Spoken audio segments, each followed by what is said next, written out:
And now we resume our regular posting schedule, with today's subject being a man who is the epitome of the old saying that there just ain't no way to fix stupid. Ron DeSantis is dumb, but he's also lazy. But he's not alone. That's why these white supremacist think tanks like the Manhattan Institute thought that this clown could be a viable tool. This, by the way, has been a long-standing pattern by the white right, finding people with low IQs but high ambition who they could use as puppets. How did an obscure nobody like Sarah Palin, who didn't have the sense God gave a coconut, come to be seen as vice presidential material? It was because right-wing racist strategist Bill Kristol thought that she was the perfect empty vessel for the post-Bush Republican Party. Bill Kristol and those funding him wanted someone who could carry out their agenda, but without the occasional disagreements like the kind they sometimes had with W. They didn't want a Republican president. They wanted a Republican frontman, someone who didn't know too much and who didn't want to know too much. That pretty much describes Sarah Palin to a T. God knows her head is empty enough. And we see that this effort by these right-white think tanks is to identify pliable, mushy-headed Republican politicians who they can mold into puppets, and that project is still underway. Ron DeSantis is an attention whore. He's going way overboard to try to prove that he's the king of the crazies. But have you ever asked yourself why it is that he's doing this so openly and so blatantly and so shamelessly?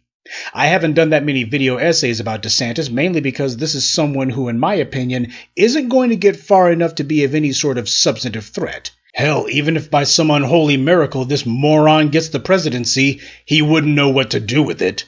He has no charisma, he has less ideas, and when you look at the political positions that he took prior to going into Congress, you see that he has all kinds of vulnerabilities to any Republican who runs against him. DeSantis knows exactly how vulnerable he is on policy, and that's why he's been trying to reinvent himself as this lunatic right-wing zealot. He's trying to erase everyone's memory of what he was, or at the very least, neutralize it if and when it gets used against him by some Republican contender for the presidency.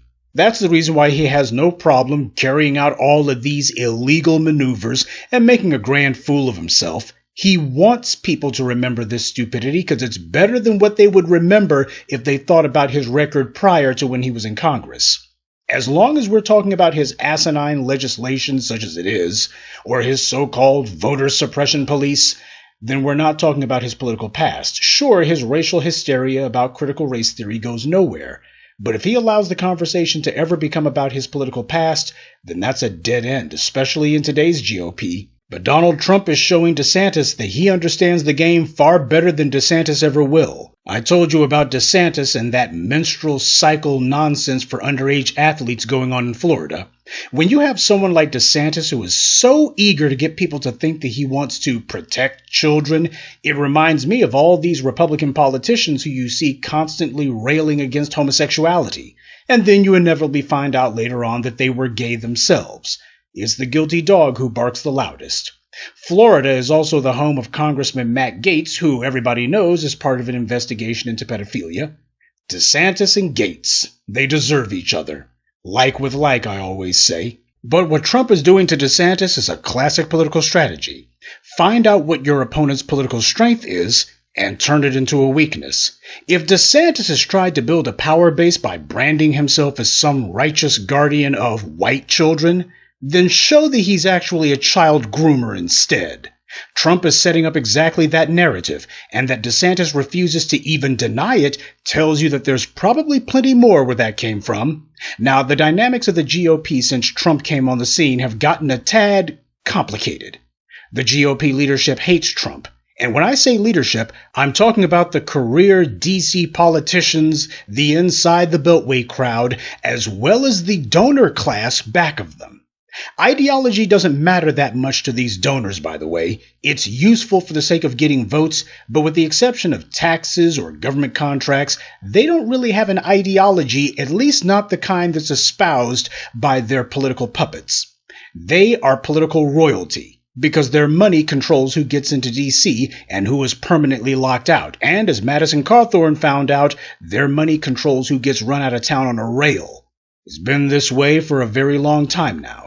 Everybody knew the game, they knew how it worked, and they also knew their place within the power structure. But then, 8 years ago, this orange-haired weirdo parachuted in out of nowhere and swept the entire GOP field aside like they were flies.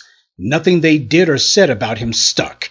GOP voters deserted the entire Republican Party just so they could flock to Trump. And neither the lifelong GOP politicians like Mitt Romney or Jeb Bush could stop it, and neither could the decades-long GOP donors. This, by the way, is where groups like the Lincoln Project came from. The people who made donations to the John McCains and others started putting money behind groups like that. But the source of the frustration by the GOP establishment was, how did this ridiculous figure manage to snatch an entire political party right out from under the people who had run and controlled it for so long? And how had he done it so easily?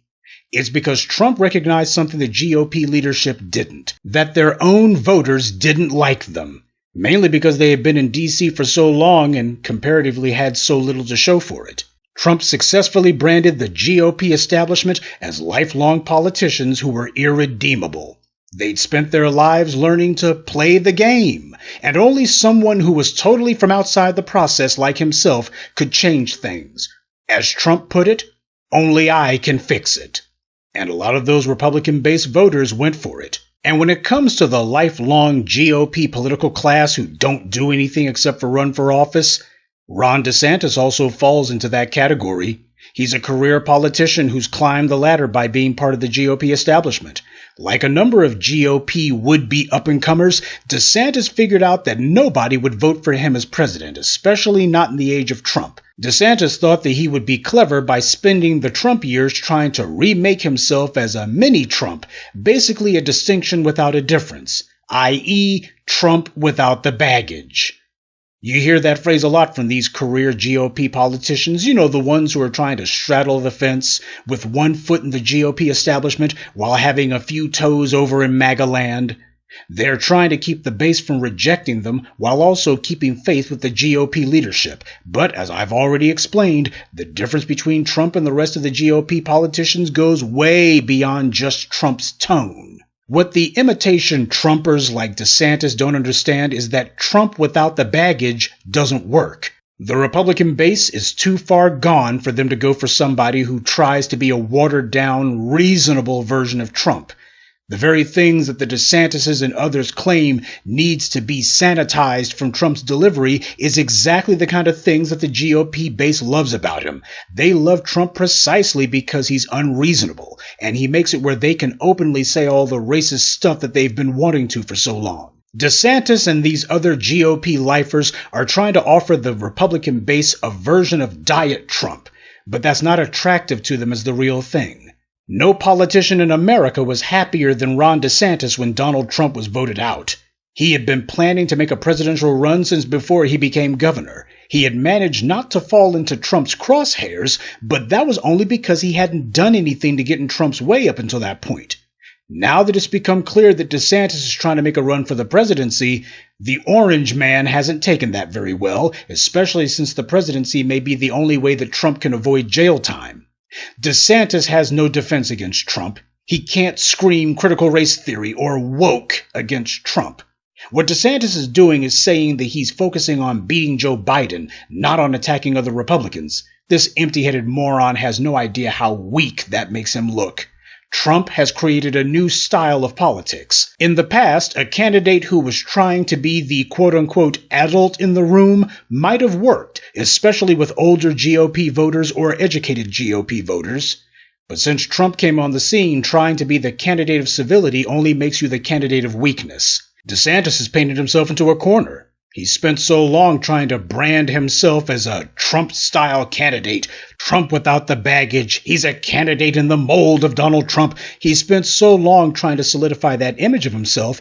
Now he's up against the man who he's been pathetically trying to imitate, and he can't say anything.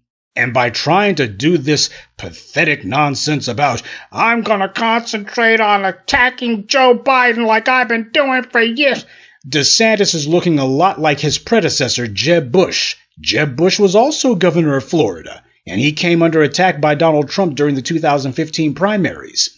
And what was Jeb Bush's response to the torrent of insults and personal attacks that Trump unleashed against him?